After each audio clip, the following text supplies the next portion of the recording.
Vamos abrir as nossas Bíblias em 1 Timóteo, capítulo 2.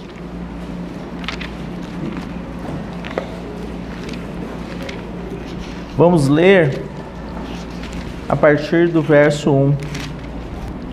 Amém? Antes de tudo, pois, exorto que se use a prática de súplicas, orações, intercessões, ações de graças em favor de todos os homens, em favor dos reis e de todos os que se acham investidos de autoridade, para que vivamos uma vida tranquila e mansa, com toda piedade e respeito. Isto é bom e aceitável diante de Deus, nosso Salvador, o qual deseja que todos os homens sejam salvos e cheguem ao pleno conhecimento da verdade. O livro de Timóteo tem nos ensinado alguns princípios e alguns deveres e privilégios em relação a como nós devemos nos portar na casa de Deus. Por isso o texto que nós temos geralmente utilizado na abertura, no início das nossas reuniões, é o texto que está em 1 Timóteo capítulo 3, versos 14 e 15. Porque ali Paulo fala: eu escrevo essas coisas. Que coisas? A carta de Timóteo. Para que, caso eu tardar, saibais como proceder na casa de Deus, a qual é a sua igreja, coluna e esteio da verdade. Então, essas reuniões que nós temos dedicado a meditar sobre a 1 Timóteo, elas têm um objetivo. E se esse objetivo não for alcançado, nós realmente, irmãos, vamos estar perdendo tempo aqui. O objetivo e a demanda da parte do Senhor para a igreja, para a assembleia local, é que, então, aprendendo do Senhor, coloquemos em prática aquilo que Ele nos tem ensinado, no que é concernente como proceder na casa de Deus. E aí eu gosto de separar as coisas, para que nós não entendamos casa de Deus como esse prédio aqui onde nós nos reunimos. Aqui não é casa de Deus. A casa de Deus somos nós. A igreja somos nós. A igreja está aqui reunida, mas quando terminar a nossa reunião, a igreja vai embora e o prédio continua. Esse conceito precisa estar presente e firme em nossas vidas, irmãos. Para que quando nós ouvirmos como devemos proceder na casa de Deus, nós compreendamos que é no dia a dia, é em todos os momentos, em todas as circunstâncias. Nós devemos trazer aquilo que o Senhor nos tem ensinado e ter uma vida, sim, de comunhão com o Senhor, de ensino da parte do Senhor e de prática daquilo que nós temos aprendido. Por isso, Tiago diz para nós não sermos, e ali, obviamente, o Espírito de Deus toca no coração de Tiago, e ele escreve essa passagem preciosa na sua carta: não sejamos apenas ouvintes. Não é que Tiago está desprezando e o Espírito está desprezando o ouvir, mas lá é dito: não sejamos apenas ouvintes, mas sejamos ouvintes praticantes da palavra de Deus. Nós temos que tomar cuidado para não sermos apenas ouvintes, porque nós seremos cristãos com uma carreira prejudicada, com uma carreira realmente aí em um verdadeiro prejuízo. Sabe que às vezes nós nos contentamos só com ouvir e a nossa consciência religiosa parece que se satisfaz com isso. Eu cumpri a minha obrigação, eu fui na reunião, eu ouvi a palavra, agora o meu dever para com Deus está resolvido. Se eu fizer isso, Deus vai me abençoar durante a semana. Nunca esteve no coração do Senhor nós nos contentarmos apenas com o ouvir. O Senhor traz uma palavra muito interessante. Ele diz assim: esse povo, ele honra-me com os lábios, mas o seu coração está longe de mim. Tem um irmão que diz que a distância entre a nossa mente e o nosso coração é a mesma distância entre o céu e o inferno. Porque a nossa mente pode ficar cheia de conhecimento da Bíblia, mas se esse conhecimento não descer para o coração, nós temos religiosidade. Então vocês percebem, irmãos, que a vida é uma vida de conhecer o Senhor e de viver segundo essa medida de conhecimento que Ele nos tem dado. Por isso 1 Timóteo nos diz, para que saibais como proceder na casa de Deus, a qual é a sua igreja. E o Senhor mesmo nos adverte, irmãos, dizendo, quem destruir o santuário de Deus, Ele diz assim, vós sois o santuário de Deus, está em 1 Coríntios capítulo 3. E quem destruir o santuário de Deus, esse mesmo será destruído. Isso significa que há um prejuízo terrível para aqueles que creram no Senhor, mas que não sabem como proceder na casa de Deus. Conhecimento nós temos, mas muitas vezes, do ponto de vista prático, nós somos omissos com esse encargo, com essa tarefa. Então, o que nós já estudamos, irmãos, não é a minha intenção ficar revolvendo aquilo que já passamos, se o Espírito do Senhor assim não determinar, não estabelecer. Mas nós já estudamos, por exemplo, o cuidado que devemos ter com a palavra. O quanto é o nosso encargo combater as heresias dentro da casa de Deus. O quanto é o nosso compromisso com a verdade, porque a verdade produz edificação. E nós temos andado por esse caminho, porque todos nós que cremos em Cristo Jesus, somos a igreja de Deus. Todos nós temos esse dever. Não é isso que o Espírito diz a Timóteo através de Paulo? Este é o dever que te encarrego, ó filho Timóteo. Mas aquele dever não era só para Timóteo, de combater as heresias, de exortar, de perseverar no caminho, né? Esse dever é para todos os filhos de Deus. Se você se considera um filho de Deus, se você assim tem entendido que é um filho de Deus, então este também é o seu dever. Amar a verdade e detestar a mentira acerca das coisas concernentes ao reino de Deus. Na última reunião, então, nós estudamos o início do capítulo 2, que fala assim, capítulo 2, verso 1. Antes de tudo, exorto. Quem está nos exortando? É Paulo? Não. Porque Paulo foi tão somente um instrumento do Espírito de Deus. Então, o Espírito de Deus está dizendo, exorto, né? Antes de tudo, pois, exorto que se use da prática de súplicas, orações, intercessões e ações de graças. Mas vamos pegar esse pacote aqui e vamos reunir no que chamamos de oração, vida de comunhão. Nós só poderemos ser bons combatentes do Senhor se antes disso os nossos joelhos estiverem dobrados diante do Senhor. Davi não foi batalhar com Golias antes que Deus o tivesse abençoado para tal. Os irmãos percebem? Há uma passagem no Antigo Testamento em que o povo judeu estava no êxodo do Egito para Canaã, a terra prometida. E eles, então, murmurando e com falta de fé, não se apegando às promessas de Deus, Deus chega uma hora que dá um basta naquilo. Deus se cansou da incredulidade do povo e deu uma sentença. Esta geração perversa, esta geração incrédula, não entrará no meu descanso, na minha terra, na terra que eu prometi. A outra geração que eu suscitar dentre vocês, essa geração entrará.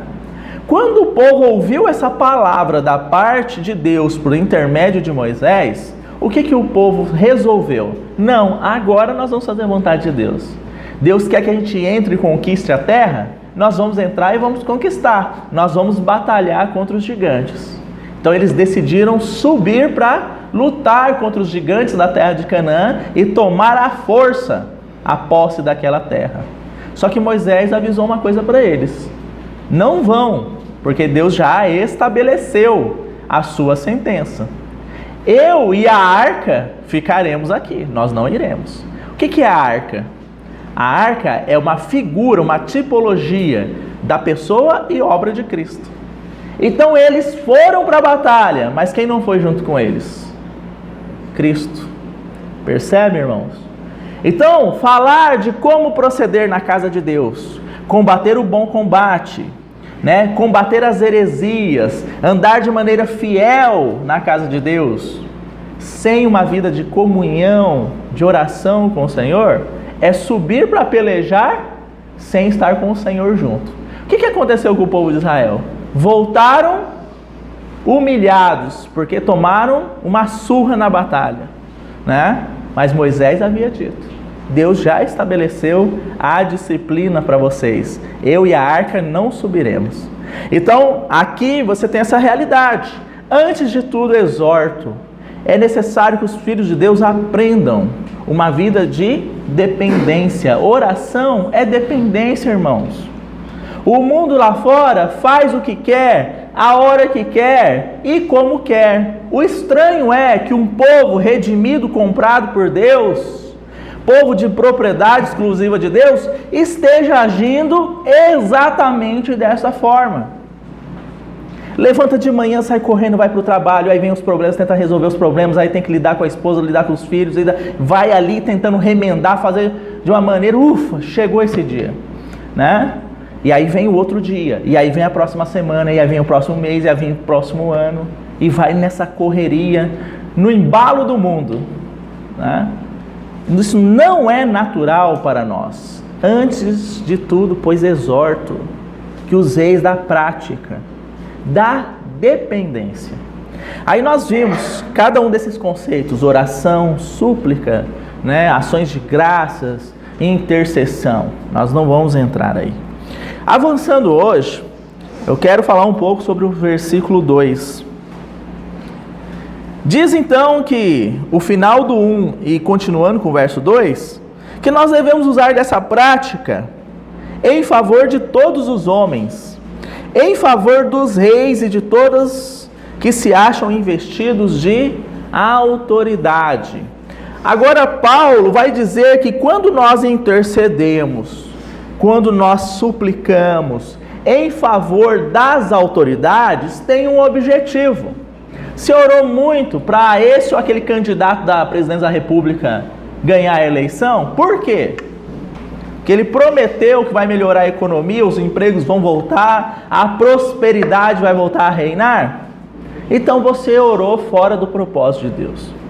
Você queria que o candidato tal ganhasse, ou o candidato Y ganhasse. Você orou e eu orei fora do propósito. Veja aí qual é o objetivo de nós intercedermos pelas autoridades. É dito assim, verso 2: em favor dos reis e de todos que se acham investidos de autoridade, para, aqui é a explicação do objetivo, que vivamos vida tranquila e mansa, com toda piedade e respeito. A versão aí, acho que revista e atualizada, João Ferreira de Almeida, está diferente, né? Me parece que ela usa a expressão com toda dedicação no seguir a Deus, na verdade? Ou está diferente aí? Um irmão que está com a revista e atualizada, leia para nós o verso 2. Pelos reis e por todos os que estão em eminência, para que tenham uma vida quieta e sossegada em toda piedade e honestidade. Amém. Então nós oramos e intercedemos pela presidência da República. Vamos colocar em termos práticos. Nós oramos e intercedemos pelo presidente da República, pelos deputados, pelos senadores, pelos governadores, prefeitos, juízes, delegados e assim por diante, para que nós tenhamos uma vida tranquila e sossegada. Agora nós chegamos no ponto, irmão, finalmente. O que eu mais preciso é de sossego. Nós temos que tomar cuidado também com essas expressões, para a gente não interpretar segundo os nossos interesses. Para que a igreja, a casa de Deus, tenha uma vida tranquila e sossegada. Para que ela possa desenvolver aquilo que Deus tem para ela desenvolver. Irmão, mas a autoridade pode atrapalhar? Sim, e eu vou mostrar para os irmãos. Abra sua Bíblia aí em Esdras. Livro de Esdras, lá no Antigo Testamento.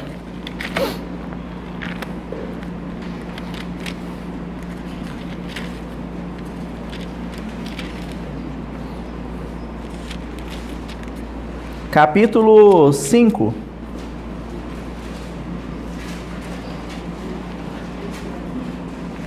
Perdão, irmãos, capítulo 4. Me desculpem. Capítulo 4.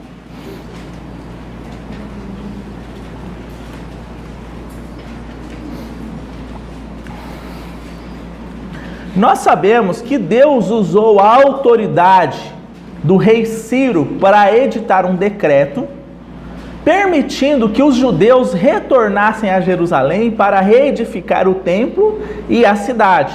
Em outras palavras, Ciro, um governante, foi um instrumento nas mãos de Deus. Entretanto, os inimigos, após ter começado o trabalho de edificação, porque quando começa a edificar a casa de Deus, há resistência dos inimigos.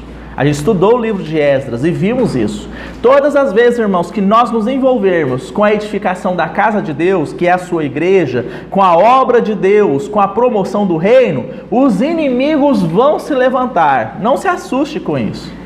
E quem os inimigos usaram para atrapalhar e atrasar a obra de edificação da casa de Deus? O capítulo 4 nos mostra. Veja aí o verso 1. Ouvindo os adversários de Judá e Benjamim, que os que voltaram do cativeiro edificavam o templo do Senhor, Deus de Israel, chegaram-se a Zorobabel e aos cabeças das famílias e lhes disseram: deixa-nos edificar convosco, porque como vós buscaremos o vosso Deus, como também já lhe sacrificamos desde os dias de Esar-Adom, rei da Síria, que nos fez subir para aqui.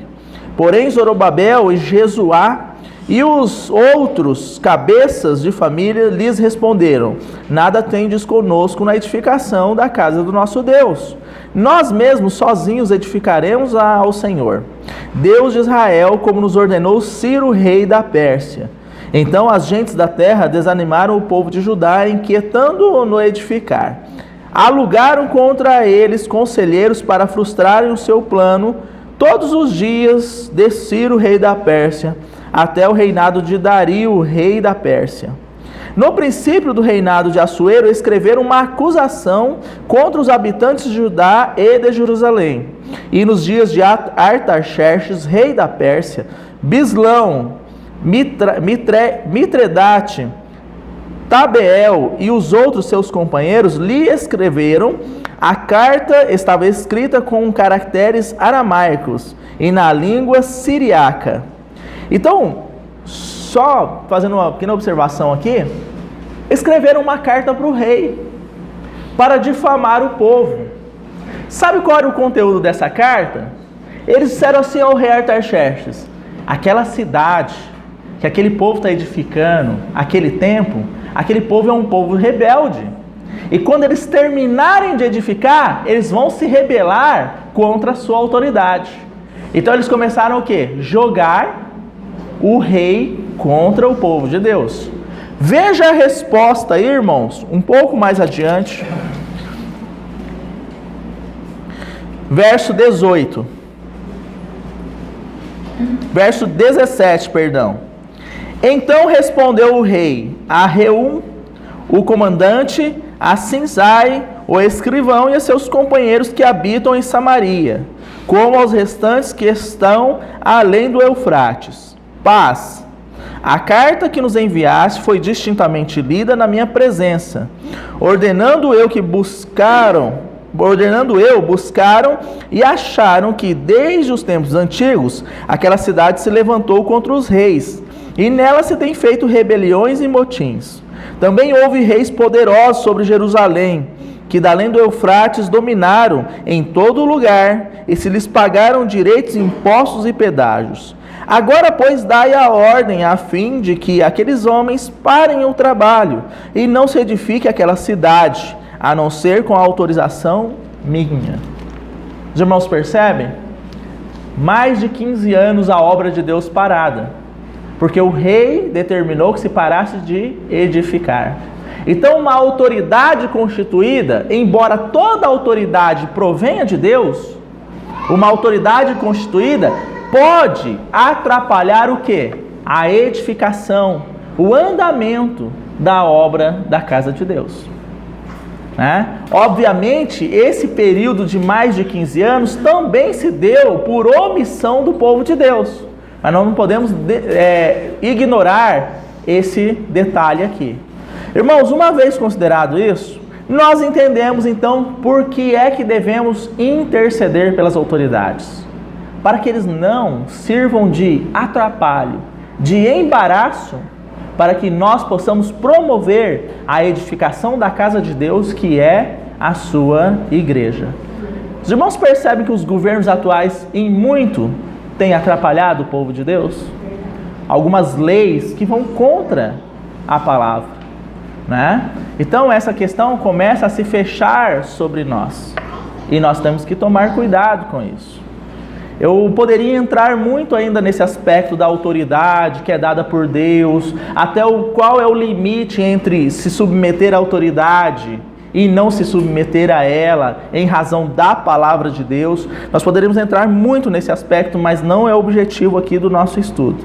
Apenas eu peguei esse exemplo e esse tema para mostrar aos irmãos o quão é importante que intercedamos pelas autoridades, para que elas não sejam um instrumento na mão do inimigo para atrapalhar, embaraçar, retardar aquilo que Deus determinou que o seu povo faça, que é a edificação da sua casa. Vamos voltar aqui em 1 Timóteo, por favor.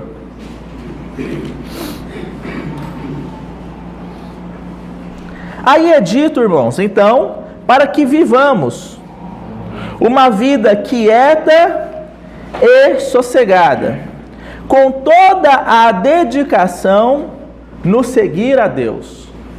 Eu quero usar um exemplo sobre isso, dedicação no seguir a Deus. Vocês viram que aqui há uma junção. Nós oramos e intercedemos por todos os homens e pelas autoridades constituídas para termos uma vida tranquila e sossegada, com o objetivo de termos toda a dedicação no seguir a Deus. Então você imagine um construtor que quer edificar um prédio. E aí esse construtor pede a Deus: Deus, dá um dia de sol, porque se eu não tiver um dia de sol, eu não consigo trabalhar e eu não consigo edificar. Aí vem o dia de sol, E nossa Rondônia aqui, quando o dia de sol vem, ele vem caprichado, não é verdade? Aí o que o construtor pensa: nossa, que dia de sol lindo, Eu acho que ao invés de eu edificar, eu vou pescar, eu vou tomar banho de rio. O dia está tão bonito, a vida é tão curta, eu não vou ficar aqui trabalhando o dia inteiro. Você percebeu, irmãos? Orar por um objetivo, quando essa oração é atendida, nós desviamos o propósito dela. Então não adianta nada nós orarmos, pedirmos uma vida tranquila e sossegada para nos envolvermos e desenvolvermos a obra de Deus. Quando essa vida tranquila e sossegada vem, o que nós fazemos? Vamos viver a nossa vida. Nós temos que tomar cuidado com isso. A oração tem um objetivo. E quando esse objetivo não é atendido, há consequências. Então, eis uma lição importante de como nós devemos proceder na casa de Deus. Interceder, suplicar, ações de graças, orações, para que nós possamos ser habilitados, capacitados e que tudo que precisa seja então concedido para desenvolvermos a obra de edificação da casa de Deus. Mas assim que isso for atendido, e tem sido atendido, nós não desviarmos do caminho, para nos envolvermos com a edificação da nossa própria casa, dos nossos próprios interesses. Verso 3, vamos avançar um pouco mais.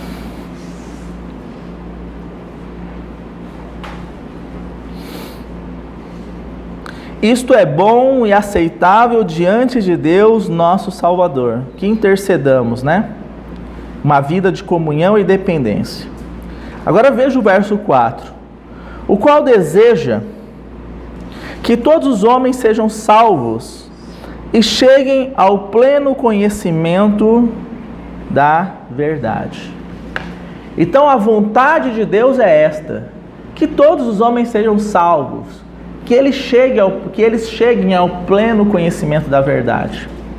E aí alguém poderia dizer assim: se a vontade de Deus é essa, se Deus é onipotente, onisciente, onipresente, por que Ele não leva a cabo a vontade dele e salva todo mundo? Aí nós temos que tomar cuidado com esse tipo de interpretação. A palavra de Deus diz assim, irmãos, que em Cristo Deus proveu tudo o que nós precisávamos para sermos salvos. A dádiva já foi concedida. Quando Jesus lá na cruz dá aquele brado dizendo tudo está consumado, significa que nada mais precisa para que nós possamos ser salvos.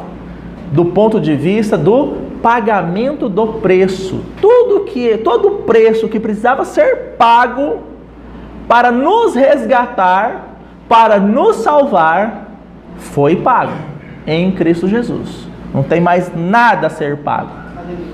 Agora, obviamente, Deus respeita a nossa vontade. Você quer lançar mão e obter isto para você? Se você quiser, já está tudo à sua disposição. É só você lançar a mão e pegar. Agora, se você não quiser, é também algo da sua vontade. E Deus irá respeitar a sua escolha. A palavra fala, por exemplo, da lei da semeadura para nos mostrar direitinho isso. A Bíblia diz assim: tudo aquilo que o homem plantar, isso ele ceifará. Então Deus diz assim: há escolhas. Você pode tomar o caminho da esquerda, ou tá perigoso falar isso hoje em dia, né? Por favor, não me interprete politicamente, tá? Você pode tomar o caminho da esquerda ou o caminho da direita. E você vai arcar com as consequências da sua escolha. Você quer vir a mim? Você quer ter salvação? Eu já propiciei tudo. E você vai desfrutar isso eternamente. Você quer o mundo? Então, vá para o mundo. Tem um texto de Apocalipse que diz assim, eu acho que é importante nós lermos, Apocalipse, deixa eu ver o capítulo aqui, capítulo 22.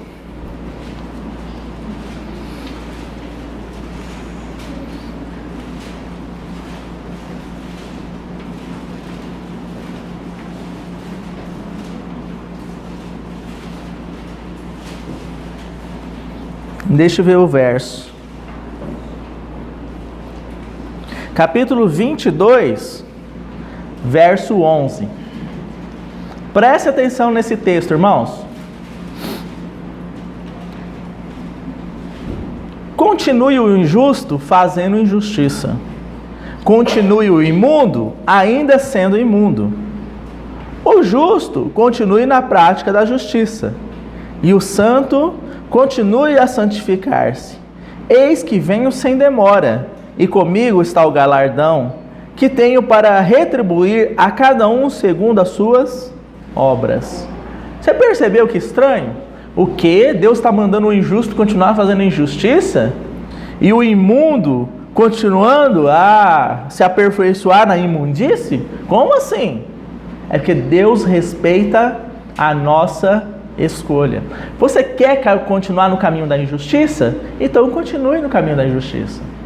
Você quer continuar num caminho de impureza? Continue no caminho da impureza. Mas, se você quer andar por um caminho de justiça, continue a prática da justiça. Se você quer santificar-se ao Senhor, continue se santificando, porque eu venho sem demora. E comigo está o galardão, para retribuir a cada um segundo as suas obras. Lei da semeadura. O que você plantar, você vai colher, você vai ceifar. Percebe isso, irmão? Agora vamos voltar lá em 1 Timóteo. A vontade do Senhor é agradável a Ele, que todos sejam salvos. Mas Ele vai respeitar a escolha de cada um. Não é verdade? É o que nós estamos lendo aqui. Existe um tema que eu acho que é importante para nós concluirmos, já caminhar para o final, abordarmos sobre essa questão. A vontade de Deus é que todos os homens sejam salvos, que cheguem ao conhecimento da verdade, ao arrependimento. A gente tem que pegar esse texto aqui e fazer uma leitura dele com dois textos, Efésios capítulo 1 e 1 Pedro capítulo 1. Então vamos a 1 Pedro capítulo 1 inicialmente.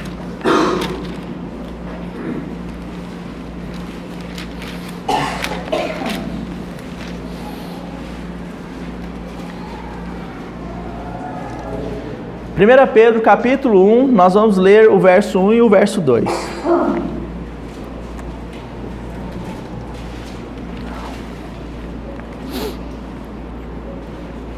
Pedro, apóstolo de Jesus Cristo, aos eleitos, guarde essa palavra aí, eleitos, que são forasteiros da dispersão no Ponto, Galácia, Capadócia, Ásia e Bitínia.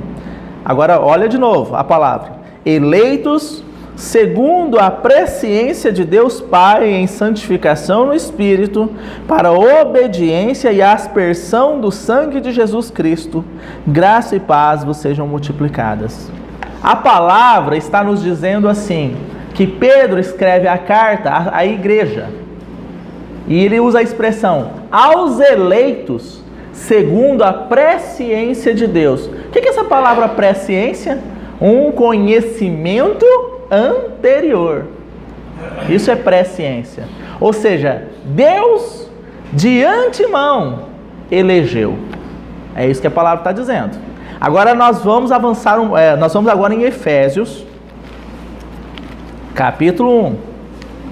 Às vezes, irmãos, nós precisamos gastar um pouco de tempo com esses versos, para que não gere dúvidas sobre algum tema. Tá? Então, Efésios capítulo 1, a partir do verso 3.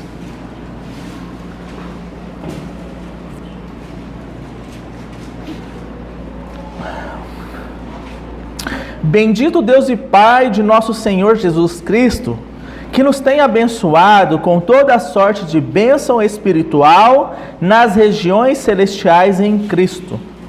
Assim como nos escolheu nele antes da fundação do mundo. Você percebeu? Presciência. Ele nos escolheu em Cristo antes da fundação do mundo, antes do início da criação, para sermos santos e irrepreensíveis perante Ele. E em amor nos predestinou para a adoção de filhos, por meio de Jesus Cristo, segundo o beneplácito da sua vontade, para louvor da glória da sua graça, que Ele nos concedeu gratuitamente no amado, no qual temos a redenção pelo seu sangue, remissão dos pecados segundo a riqueza da sua graça, que derramou abundantemente sobre nós, em toda a sabedoria e prudência. Então vocês percebem que o assunto eleição, que é abordado por Pedro, também é mencionado aqui? Só para repetir, em Pedro diz assim, eleito segundo a presciência de Deus, para a obediência, para a aspersão do sangue. Aqui em Efésios, o Espírito de Deus diz assim, Ele nos escolheu antes da fundação do mundo e nos predestinou à adoção de filhos por meio de Cristo. Aí nós começamos a pensar, então, Deus elegeu algumas pessoas para serem salvas? E aquele texto de Timóteo que diz que a vontade de Deus é que todos sejam salvos. Então, o Espírito do Senhor está me incomodando para a gente explicar isso aqui. Para que não haja a ideia enganosa e maligna de que a Bíblia se contradiz. Não é possível. A Bíblia foi escrita por uma pessoa só, usando vários instrumentos, mas uma pessoa. Então, como é que nós podemos explicar isso? Vou usar um exemplo que o irmão me ensinou, muito querido. Ele diz assim, irmão, como é que a gente explica esse texto? Ele diz assim, imagine que no céu tem uma porta. Por lado de fora da porta, está escrito assim, a vontade de Deus é que todos sejam salvos e cheguem ao arrependimento.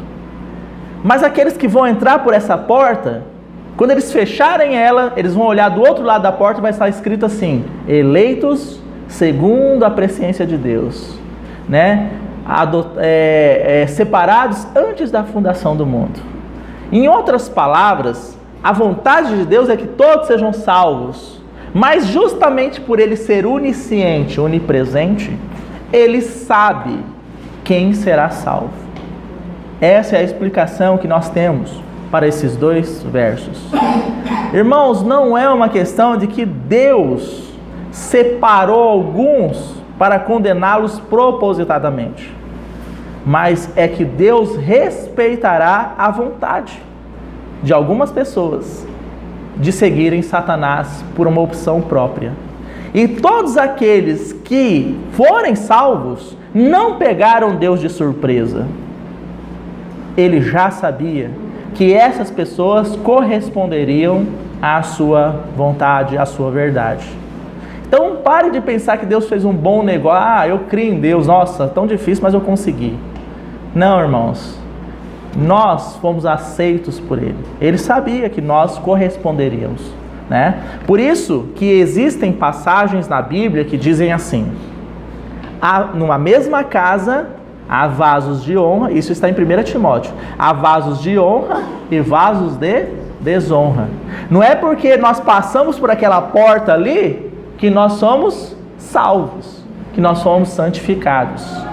A vida de um salvo, a santificação provém do quê? Da obediência à palavra de Deus. Às vezes a gente fica pensando, será que eu amo Deus? Eu estou em dúvida, eu não sei se eu amo Deus. No Evangelho de João isso é esclarecido. Diz assim: aqueles que me amam são aqueles que guardam os meus mandamentos, a minha palavra. Esses são os que me amam. Então você quer saber se eu amo o Senhor, se você ama o Senhor? Nós temos guardado a sua palavra? Nós temos nos apegado com mais firmeza às verdades ouvidas? Ou a nossa vida é somente de ouvintes, domingo a domingo, semana a semana, apenas de ouvintes? Não é isso que o Senhor quer, irmãos. Eu vou parar por aqui. Temos outros assuntos, mas se o Senhor permitir, nós continuamos na quarta-feira. Então guarde no seu coração como se deve proceder na casa de Deus. Orar segundo o coração dele, para que possamos desenvolver a obra do Senhor, não para os nossos próprios projetinhos, né? E a gente continua, então, se o Senhor permitir, na próxima quarta-feira.